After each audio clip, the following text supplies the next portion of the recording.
Good morning and greetings in the name of the King of Kings, Lord above all, Jesus Christ. As I said in our yesterday's video, friends, we live, we exist, we breathe in God. And without God, we have no ground on which we can stand. We have no purpose for which we can live. We have no existence. In God we exist, and in God we find a purpose for our lives. So the book of Ecclesiastes is anchored on this wisdom, on this teaching. The whole essence, the whole mega theme of the book of Ecclesiastes is this: everything in this world is futile if it is not grounded on God. And if we do not identify ourselves, and if we do not find the purpose of our lives in God, everything is futile. Everything is futility of futilities, as the author of the Ecclesiastes will say. So today, friends, we are reading chapter 2 of the book of Ecclesiastes, a great, deep book of wisdom, and it requires a lot of soul searching. So let's read chapter 2. I said to myself, "Come now, I will test you with pleasure. Enjoy what is good." But it proved to be futile. I said of laughter, "It is folly," and of pleasure, "What does it accomplish?" I sought to cheer my body with wine and to embrace folly. My mind still guided me with wisdom until I could see what was worthwhile for men to do under heaven during the few days of their lives. I expanded my pursuit. I built houses and planted vineyards for myself. I made gardens and parks for myself, where I planted all kinds of fruit trees. I built reservoirs to water my groves of flourishing trees. I acquired menservants and maidservants, and servants were born in my house. I also owned more herds and flocks than anyone in Jerusalem before me. And I accumulated for myself silver and gold and the treasure of kings and provinces.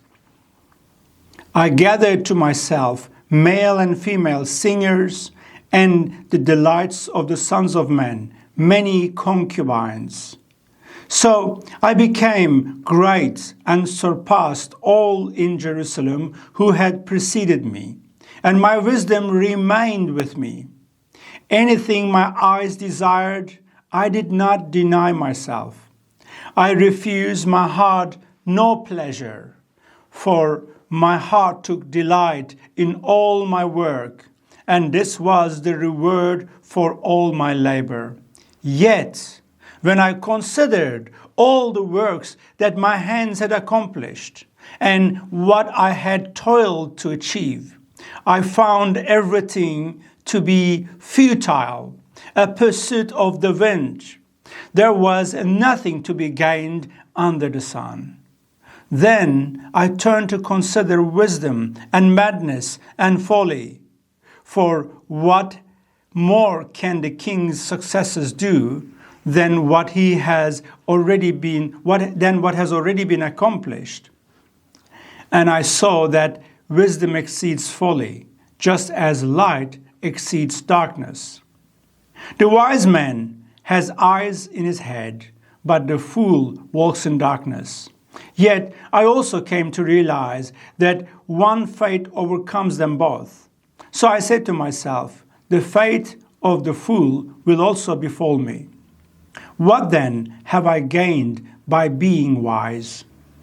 Then I said to myself that this too is futile.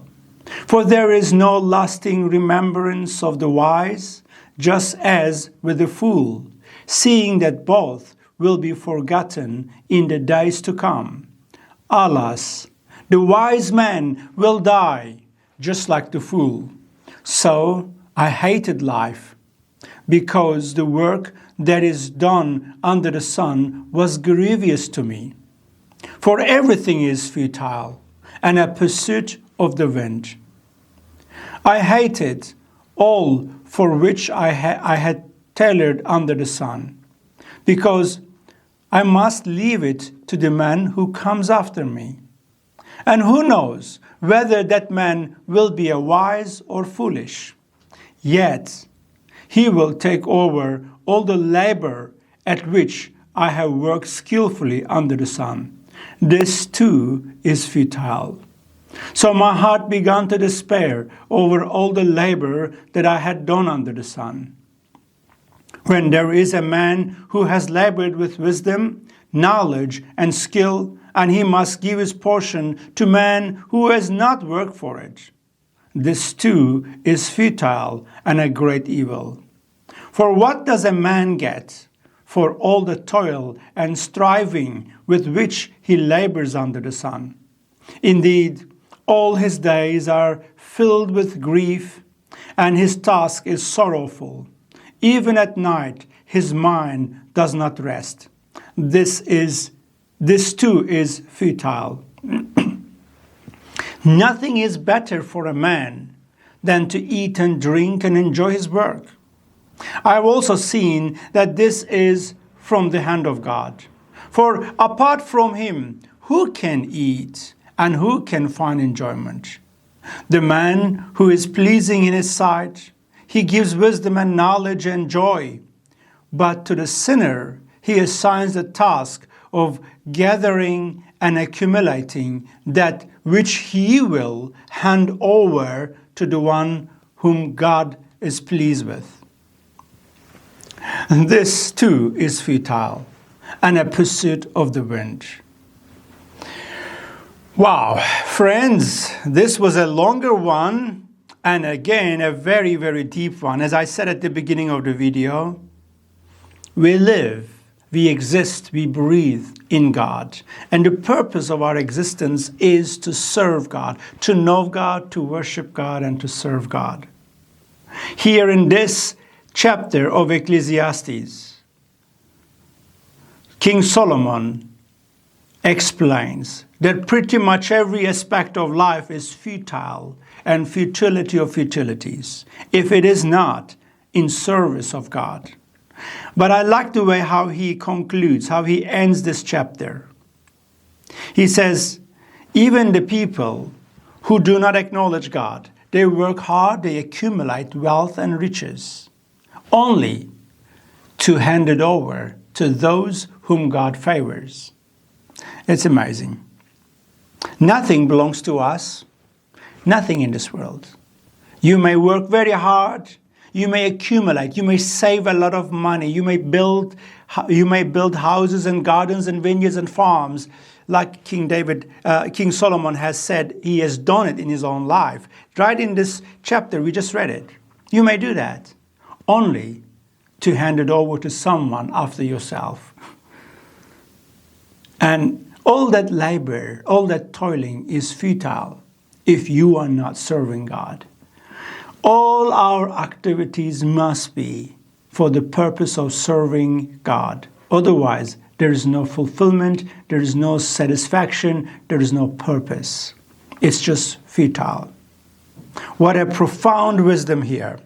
Friends, may this be a blessing to you.